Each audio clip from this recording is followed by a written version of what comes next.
আছে গুণ আছে, কথা বলো না কেন গো তোমরা? ভালো লাগে না কথা না বললে। আমরা তোমাদের ঘরের মেয়ে, তাই এইভাবে পার করে দিলে হবে?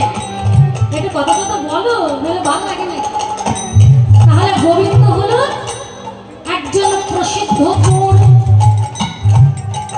বাবা ও গোবিন্দ, এই জগতে মানুষ কত কি খ্যাতি পায়, আর তুমি যদিও বা একটা খ্যাতি পেলে তাও আবার চোর।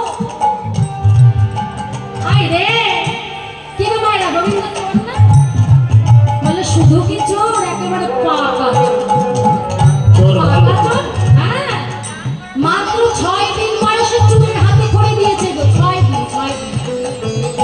পুতলার প্রাণ চুরি করলো না? বলো গোবিন্দ, তোমার মতন চোর এই ত্রিজগতে নেই। কি চুরি করোনি তুমি? পুতলার প্রাণ চুরি করলে। ব্রজবাসীর ঘরে ঘরে গিয়ে তাদের প্রসিদ্ধ নবনী চুরি করে নিলে। গোবিন্দ ঘরে ঘরে চুরি করে বেড়াতো নবনী চোর, তবে তার ঘরে চুরি করতো না বাবা।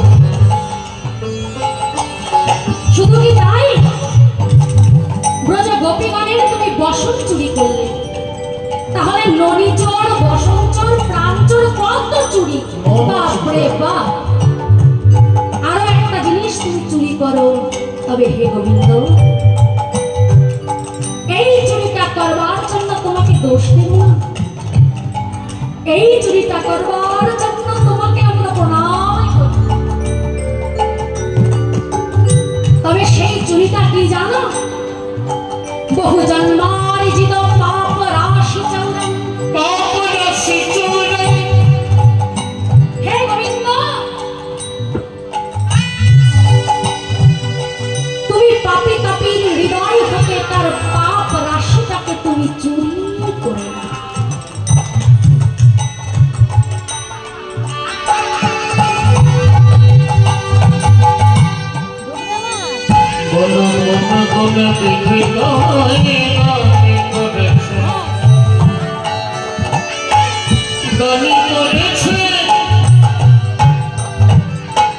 তাহলে এই চুরিটা করবার জন্য তোমাকে আমরা প্রণাম করি। শুধু ভক্তমণ্ডলী, কোন পাপী জীব যদি তার বহু জন্মের পাপ বুঝতে পেরে, বহু জন্মার্জিত পাপ নিজের ভুল বুঝতে পেরে গোবিন্দের চরণে নিজেকে সঁপে দিয়ে বলতে পারে, জীবনটা আমার পাপেই পরিপূর্ণ, জীবনে ভালো কাজ তো আমি করলাম না,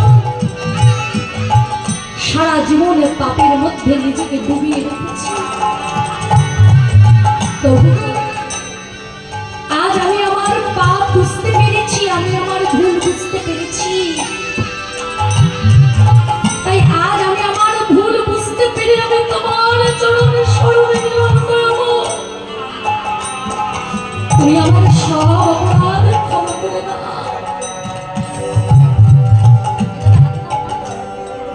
এটা নিচে রাখতে নেই, তুমি আগে নিয়ে দাও।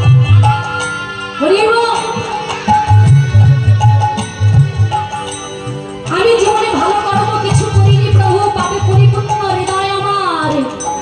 তাই আমি আমাকে তোমার চরণে সঁপে দিলাম। তুমি আমার সব অপরাধ মার্জনা করো।